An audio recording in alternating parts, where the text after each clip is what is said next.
Tuwing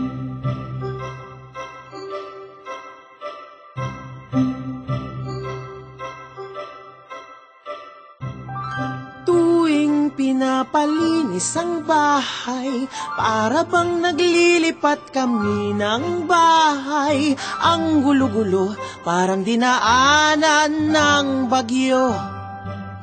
O katatapos na burol na dapat nang buhusan ang sahig ng tubig at kukuskusin hanggang mga kuko ay mapudpod. Ay, wala naman to sa kontrata ko. Ay ano ba ang pinagsasasabi ko?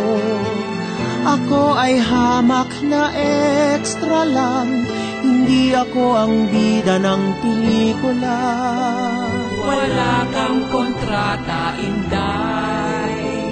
Wala. Kung merong megastar at superstar, ikaw ang shining star. Lahat ng mahawakan mo, lahat ng mapuna